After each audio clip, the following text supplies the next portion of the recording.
Hello and welcome. I'm Jack Bell of Alpha Phi Delta. We're here at the 183rd convention in Minneapolis, Minnesota. And I'm joined today by Kyle Phillips. I'll let you go ahead and introduce yourself. Sure. My name is Kyle Phillips, Alpha Pi Delta class of 2016, Psi 2017, and 15th Executive Director of Chi Psi Fraternity. It's pretty cool. To begin, I always like to ask how brothers came to Chi Psi. What was your first experience with Chi Psi, and how do you think those experiences as an undergrad led you to where you are today as the 15th Executive Director? Sure. How I found Chi Psi, I always like to say that I was kind of tricked into it, and that obviously has a negative connotation, but a fun little story behind it. When I went to North Carolina State University, I was a very different person than I was now. I thought I was going to be a professional gamer, so I played about 8 to 10 hours of StarCraft 2 in my dorm room every single day. Despite that, my father was in a fraternity, I had an uncle that was in a fraternity, so it was something that I was interested in and looking at. I actually originally rushed around. I rushed Teak, I rushed Sigma Pi, which was my father's fraternity, and what I noticed is that, at least at NC State at the time, it was just 40 cookie cutter, the exact same person at every fraternity, and that really wasn't what I was looking for. There's a gentleman on my hall who, unbeknownst to me at the time, was pledging Chi Psi, and he kept inviting me to this weird building that was right off campus. I was blown away by the fact that a group of undergraduate guys were going and doing service on the weekends, tailgating and everything else. I didn't realize until a couple weeks into it that I was actually being rushed to join a fraternity. By that point, I had 10 or 15 friends in the organization already, and it didn't feel like I was joining just a nameless entity. I was joining an organization with 10, 15 of my friends. So I accepted my bid on the spot and have been an active and loving member of Chi Psi ever since. And I think when you think about the approach that our alphas need to take nowadays on recruitment, and obviously it differs on the university based on what they're allowed to do, but I've always held on to that mantra that you should be friends before your brothers. Formal recruitment often kind of constricts that a little bit, but whenever an alpha is able to, they should get to know the people before they rush them, before they extend them a bid. Not only does it provide a good opportunity to exclude anybody that might not be right from the process, but you've got that built-in camaraderie before they even join the organization. So my undergraduate experience was a little atypical, but I'm appreciative of that. And Alpha Pi Delta definitely kind of had to fight for every ounce of its success, and I like to bring that mentality to the national fraternity as well. Very cool. That's a good mentality to have, and it's eerily similar how I came to Chi Psi as well. Started as something that weren't expecting, but here we are today.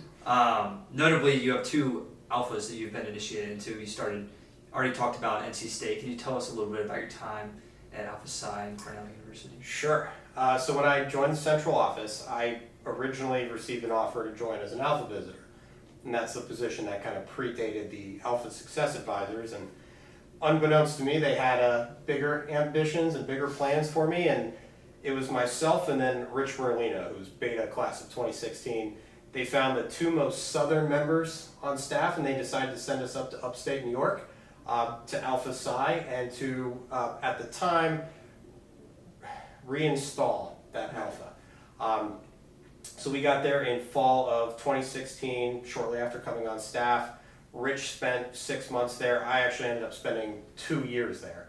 The second semester, that first year, I actually lived in the Alpha Psi Lodge completely by myself, which was eerie. It's like 4,500 square feet. If you believe in ghosts, the lodge is definitely haunted. It was a crazy experience, honestly. But what I was able to get from that is about 45 of some of the best men that I've met in my life joined Alpha Psi, and I got to witness their reinstallation. I got to plan their ceremony, got to see them voted in at convention, and then they somehow convinced me to be the live-in lodge director for that second year while I was visiting alphas around the country, and that was an interesting experience, and something that I think is unique to Alpha Psi is that they get to have a live-in advisor. So while I thought I was just going to be doing building maintenance, I found that the men would continue to come to me for advice And when they were installed fall of 2017, they surprised me by asking if I would be willing to be initiated into Alpha Psi as well. So it was actually Whitey Silverio who initiates hundreds of men on an annual basis.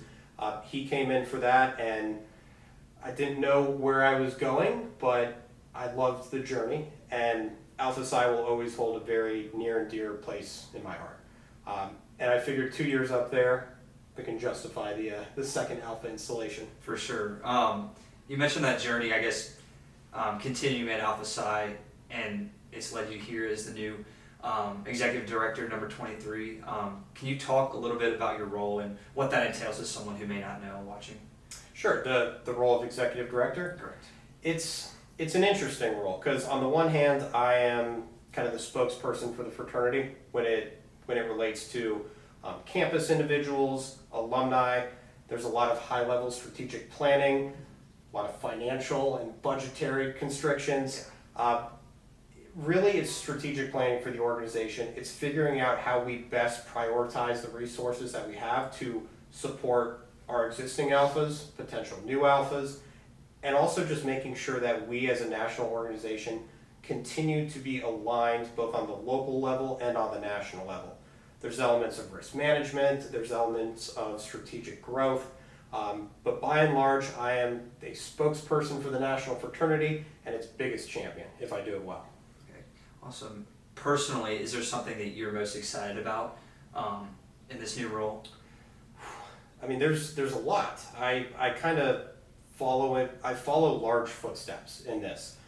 Before me was Brother Arnwine, who served in the role with distinction for 2 years prior, and I was fortunate to be able to learn from him. And really, I don't feel like I'm stepping into this role for the first time because he did such a good job of kind of welcoming me into it and giving me responsibilities over the last 2 years that were kind of above my role at the time. And I mean, going back even further, Sam Bessie's 20-year tenure beforehand, I'm excited to continue their success and to build upon the legacy that they have left for the fraternity. And I'm sure as time goes on, I will find a way to leave my lasting impact on the fraternity's future.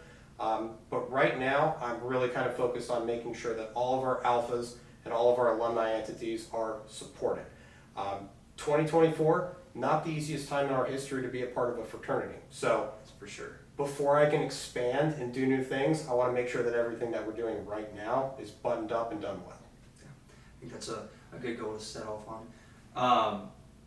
There's something about the national fraternity with the connection to the local alphas that I feel like is super unique to what Chi Psi is, different from other fraternities in my opinion. What do you attribute that success to? Just the cohesiveness between all the alphas and the national fraternity. Well, you're completely right. And not that I would ever disparage other organizations. Now that I'm in this role, I've had the opportunity to go to a couple different conferences where I network with my peers, executive directors from other organizations, and not all of them, but at times they almost talk as if their chapters, I know we have alphas, but their chapters are assets. They're like a stock portfolio, and one isn't doing well, it's time to sell and get out. Chi Psi doesn't think that way. And in talking to Sam and Bill Haddendorf and Whitey and others, Chi Psi has never felt that way. I think we have always been an organization that has been purposefully small because we don't want alphas to close and to open willy-nilly. We want it to be something that we do strategically, because I think at the end of the day, as conceited as this might sound, I think it means more to be a Chi Psi. I know it means a lot to you and I, but you ask people in other organizations, and when you say you're Chi Psi, it means something great. So moving forward in the future, we need to kind of keep that spirit whenever possible. When we expand to a new school, it's not something we're doing just to say, well, now we're at 40 alphas. Well, now we're 40 schools. Well, now we're at 45. We're doing it because it fits what our growth desires are. Maybe we want to expand more to schools in the Midwest where we don't have great representation, but we have great alumni bases in the area. Got off on a little bit of a tangent, but I think just being Chi Psi is a little bit different, and I agree. it's hard to put into words. I agree. It reminds me of just this summer. You were there as well in the OLP sponsored by the Allberg family. When I told friends from back home that I was flying to Nevada to meet 8 or 10 brothers and spend a week camping with them, it just didn't make sense to them, and it was something so out of the ordinary for what they're used to. So I think that is a good example of that. Where do you see the educational trust in the fraternity as a whole heading in these next couple of years? I know you touched on it a little bit, but is there anything else you'd like to add? So I almost need to answer that question in two different ways. The educational trust has been blessed with the generosity of countless brothers. One notable one, though, in particular, T. Denny Sanford from host institution here, Alpha Nu, has kind of transformed what we're able to do as an organization. I think the educational trust now is geared towards expanding upon the programs and services and scholarships and fellowships that we offer, ensuring that as the cost of higher education continues to rise, we can exceed that level of growth with this financial support that we're providing our undergraduate members. So glad that you mentioned the OLP in particular. I think now we also have the resources to kind of expand our educational program offerings. Over the last couple of years, we've revised the AMR, the PSD, and made those more relatable to the modern collegiate experience. And then things like the Outdoor Leadership Program, which I know you and I both hold near and dear to our hearts, is just cool, unique programs that we don't see a lot of other organizations doing. So we're at the point now where, while we're going to continue to refine what we do, both on the educational trust side and on the fraternity side, we can start thinking outside the box and trying things that are new and different and bold to really improve the experience of the undergraduate members. And that's where I know the fraternity and the educational trust have perfect alignment, is what do the members need right now and what do we think they're going to need in the future. In just my few years of undergrad, I've noticed that as well. So it'll be cool to see where it grows and how it changes with the times. Also, I'd like to ask, you mentioned you've been involved with so many different parts of fraternity, different roles, different places. What advice would you give to undergrad to help them maximize their both undergrad experience as a Chi Psi as well as their alumni experience as a Chi Psi? The answer to both is the same: attend convention.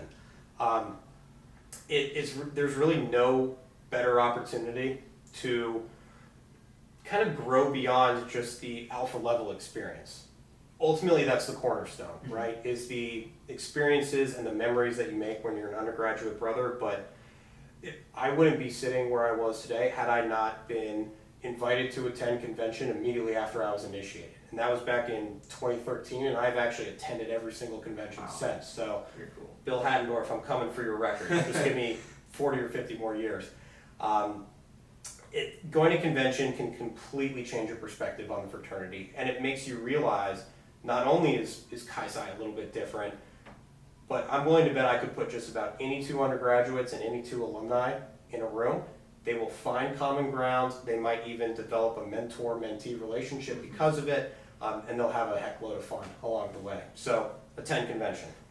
I can already attest that. I mean, I've been here 4 hours now and met 3 Rho Delta brothers on the plane, and met an Alpha Pi Delta brother on the train, and who would have thought that before I even arrived to campus I'd meet 4 new brothers. So I think that's great. Finally, I like to end with this just to wrap things up. If you had to pick, or if you could pick, what would be your favorite Chi Psi memory thus far? Ooh, that's a tough one.